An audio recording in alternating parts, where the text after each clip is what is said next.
And the half-life of the other ones are, sufficient, like iodine is about 8 days. And so a lot of that is going to be deactivated by the time it floats up the current.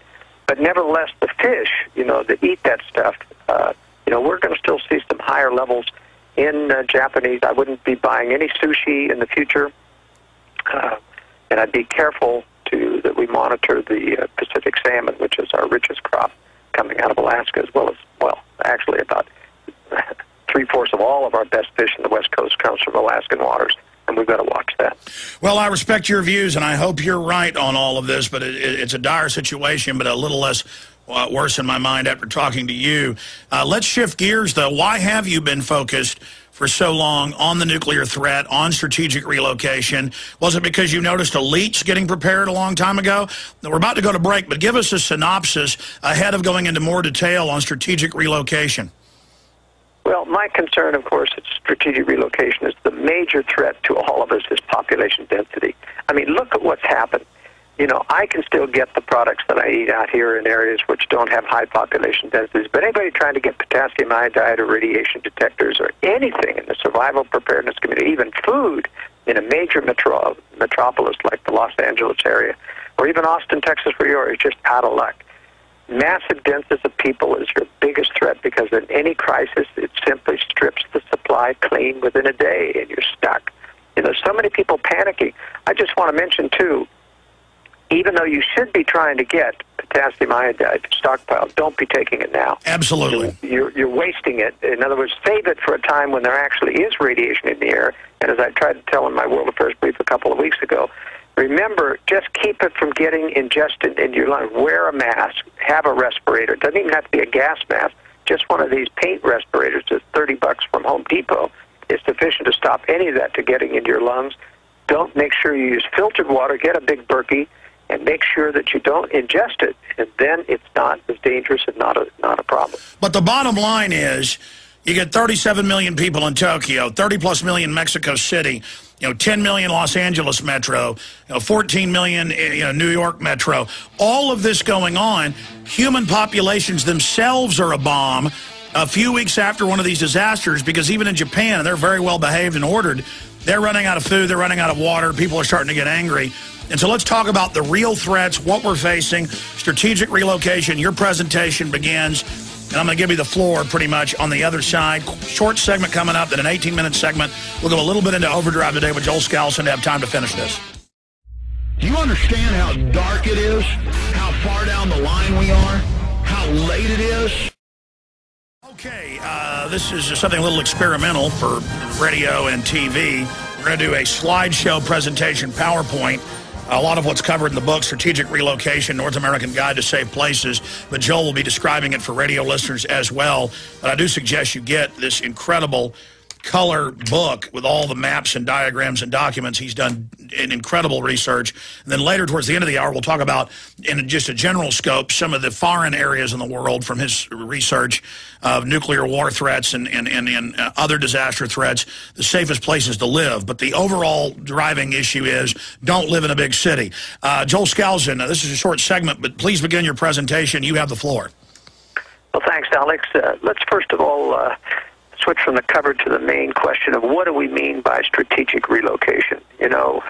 There's all kinds of relocation guides out there that talk about the best golf courses and the best hospital care and the best retirement homes and recreation in warm, sunny climates. That's why Arizona and Florida grew, like hotcakes over the year.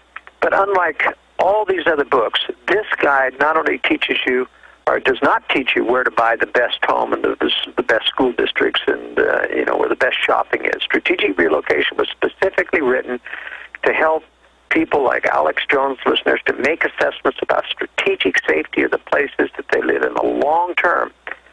That's the most important thing when a person thinks about his life and where he should live. Other than the fact that you've got to make a living, you've got to understand where's the best long-term security. There's going to be a playoff because most people can't live in the most secure locations. Because in the most secure locations, you very rarely can make a living.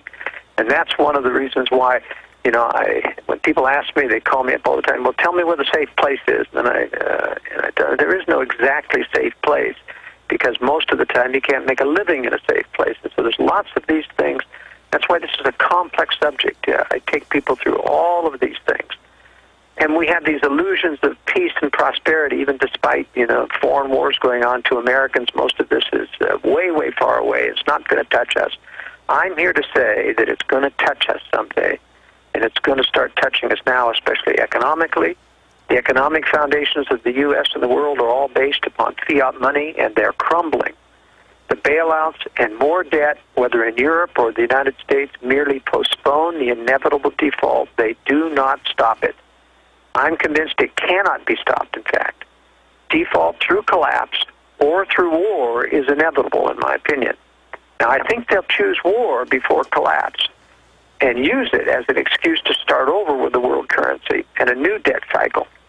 They frankly cannot tax enough to pay the kinds of things they're doing. They must use debt and the commensurate inflation of our money supply, which is the deflation of our buying power. Well, continual intervention in other countries like Libya will invite eventual military backlash from Russia and China. I'm one of the foremost spokesmen of 2 or 3 in the country that believe that Russia and China are not allies, that they're not friendly, that they will not be contained by trade, that they in fact are and have been attempting or planning to strike the West and will do so at some point. And we seem to be handing them the excuse. But in any major crisis, as I mentioned, as Alex mentioned, your biggest enemy will be high-density concentrations of people, crippled supply lines, and crippled infrastructure. It will guarantee widespread social unrest and panic within a day, and even good people will have no other choice but to go scavenging for food, and that's what makes a defense nightmare when you're looking at good people who come rummaging through your property, you're looking for something, and you simply won't be shooting and defending yourself in that way or in an aggressive way against good people. You've got to simply get out of the mainstream, get out of the maelstrom, either by having concealed spaces, which we talk about in strategic relocation, or getting out of town, hopefully, and being positioned so that you can get out before this happens. Don't be on the attempting to make the last train out, as Gary North used to talk about so much. So what's new about this 3rd edition? Well, the 3rd edition is a complete rework of the previous 2 editions of the book. It not only has updated information for 2010, but entirely revised content and layout. Almost 3/4 of the text is new. The most significant changes in this edition include a new worldwide analysis of countries around the world, state and province-specific reviews of the U.S. and Canada, and dozens of new maps and tables to make information more accessible, easy to use. In fact, I added 200 new pages with not only an individual analysis of each state and a rating, but a complete color map showing everything about it, which we'll show you some pictures later on in the presentation if you're watching on Prison Planet TV, of all of the land use within these states and the military targets, et cetera. All right, now we've got just about 30 minutes left. On the other side, we'll go a little bit into overdrive, but we're going to come back. You'll have the floor, and we'll launch into the presentation from your deep research. And folks, again, can get the book, Strategic Relocation, North American Guide to Safe Places, 3rd edition, at Infowars.com. He's about to be out of print until he gets more printed. Get yours today. I know I've got mine. Doing a radio/TV simulcast, going through a PowerPoint presentation that breaks down the book, Strategic Relocation, North American Guide to Safe Places, 3rd edition, with Joel M. Skousen. Joel, please continue.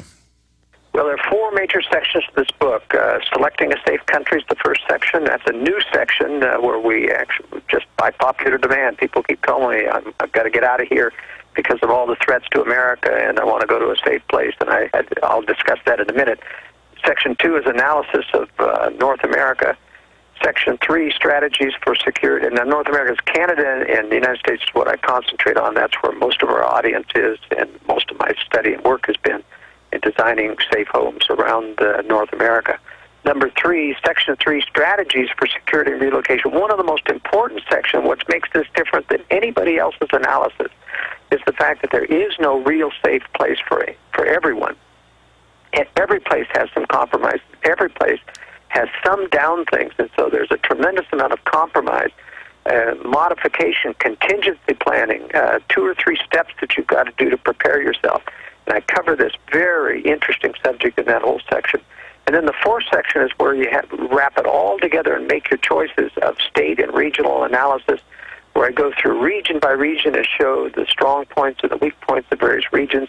And hopefully by then a person says, all right, I want this state or this state or this state. And then in that last section, I've got the color maps of every state with all of the targets.